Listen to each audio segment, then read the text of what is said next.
Welcome back, everybody. So we're going to be talking in a short while about the Presidential Climate Commission that on Tuesday handed the Just Transition Framework to President Cyril Ramaphosa, which basically paves the way now for South Africa to move away from coal. Basically, the adoption of the Just Transition Framework will unlock the $8.5 billion investment pledged in an agreement between South Africa, the UK, the US, Germany, France, and the European Union. So we're going to be talking about that. And Makoma Lekalekala is our guest. She's just getting her connection set up and ready. And of course, she's the director and coordinator at EarthLife Africa. And we're going to be talking to her about this. And of course, you may remember that that pledge was made during last year's COP26 by those countries to help South Africa transition away from coal. I mean, that is the big debate, and that is exactly what we're going to be talking about. And, you know, engineering news say that South Africa is the world's 13th biggest source of greenhouse gases, and the country will need billions of dollars over the next 30 years to fund the closing of coal-fired plants and develop green alternatives. So this is the kind of conversation that we're going to be having in a short while. So do stay tuned for that conversation. Now, also, today we are looking back at this year, well, of this day exactly a year ago in July 2021, after Jacob Zuma's incarceration at the Estcourt Correctional Centres. And I mean, we do know those events that unfolded in the country, particularly affecting KwaZulu-Natal and Gauteng, and billions lost. Lives lost, over 300 lives lost at that time, and still some areas battling to rebuild after they were literally destroyed during this particular time. So we are focusing in on this today, and we've got our reporter who is out and about, Simphiwe Makhanya. We'll also be crossing to Ayanda Mhlongo. She's also on the beat this morning covering that story for us and just reassessing the situation a year on. But let's first cross over once again to Simphiwe Makhanya. He's out in KwaMashu. So, Simphiwe, talk to us. A very good morning to you again. Well, good morning once again to you, Leanne, and morning to the viewers as well at home. We are still coming to you live from Bridge City Shopping Centre here in Inanda, just next to KwaMashu, where we are going to be unpacking this issue of, the one-year anniversary since the unrest, which engulfed most parts of KwaZulu-Natal as well as Gauteng. Of course, where we are, Leanne, this is one of the shopping centres that was basically, damaged and vandalized during the, looting incidents which happened in KwaZulu-Natal. And I can certainly tell you that many businesses which are operating from this shopping centre are still not operational. As you can see, perhaps in your visuals as I speak to you, there's still a lot of work that still needs to be done in order to make sure that those businesses rebuild and they go back to functioning. But of course, and let's get the business aspect of this damage and welcome Mr. Sibonelo Mbata, who was also, affected, by these, looting incidents in the province of KwaZulu-Natal, employing about 140 people in 3 different filling stations. Mr. Mbata, thank you very much for joining us. A year since the July unrest, how has life been for you as a business person?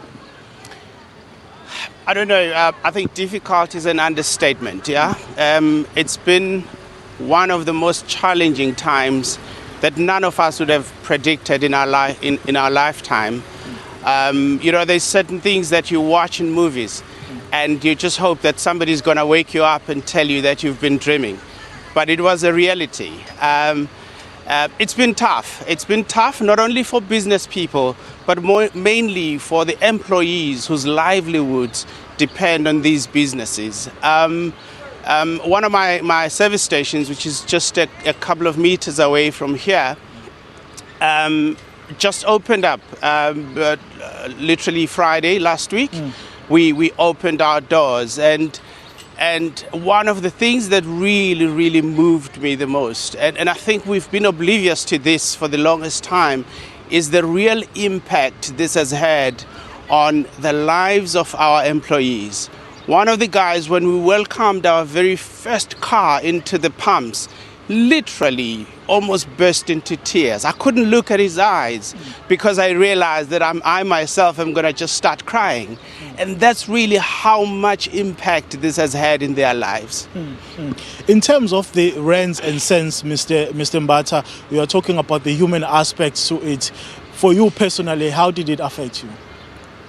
You know, so in terms of my business, remember that as service stations, it is not just me that gets affected when we sell fuel. A lot of people now understand that we collect over 40% of our pump price for Treasury, for government.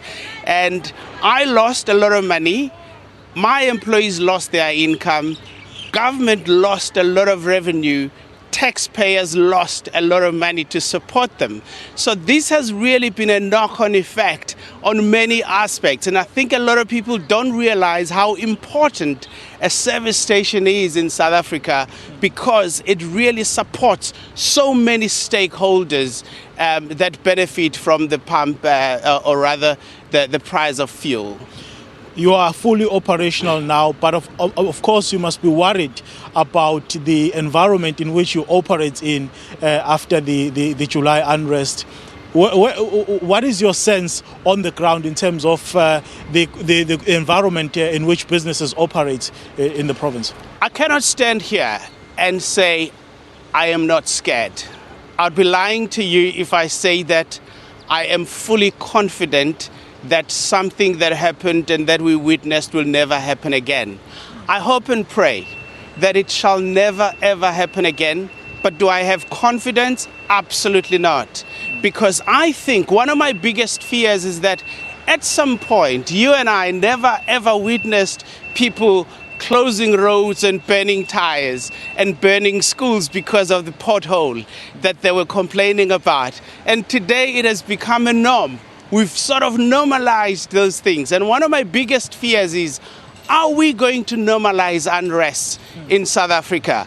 And mainly because very few people have been taken to task about what happened. And so this really leaves one wondering whether, have people really seen how easy it is to just get something that you never worked for?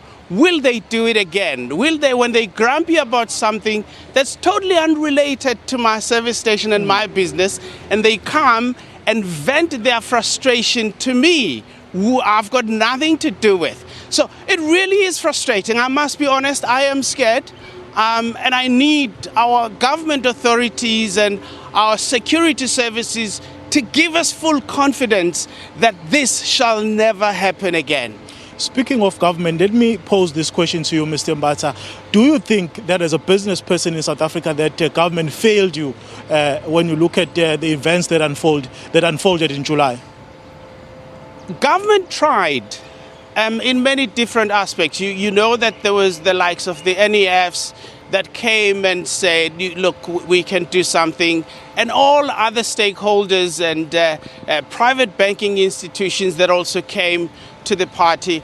And also, I mean, these are some government initiatives. So I would not really say they failed. But do I say that they were well executed?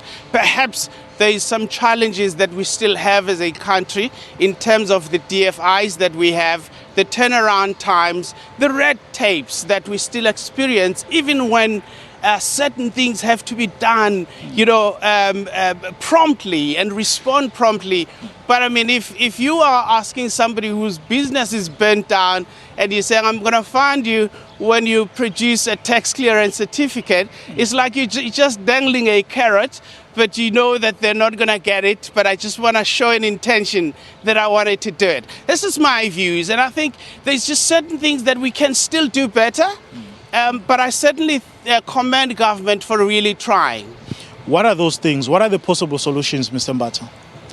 Possible solutions, I think, generally in South Africa, we need to remove red tape. I think we have one of the hardest compliances just to employ a person in South Africa. It's not as easy as one thinks, and let alone when you have to part ways with an employee that hasn't performed according to what they wanted. So we're not really creating a conducive environment to do business. It is difficult.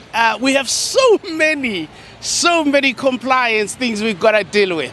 Mr. Mbatha, thank you very much for your time. Unfortunately, that's all the time we have for this particular discussion. But of course, we will continue to look at other aspects of this anniversary of the unrest as we continue to bring you live coverage here from KwaMashu in KwaZulu-Natal as we reflect on this very, unfortunate incident which engulfed many parts of KwaZulu-Natal as well as the province of Gauteng. It's back to you in Johannesburg for now, Leanne and Sakina.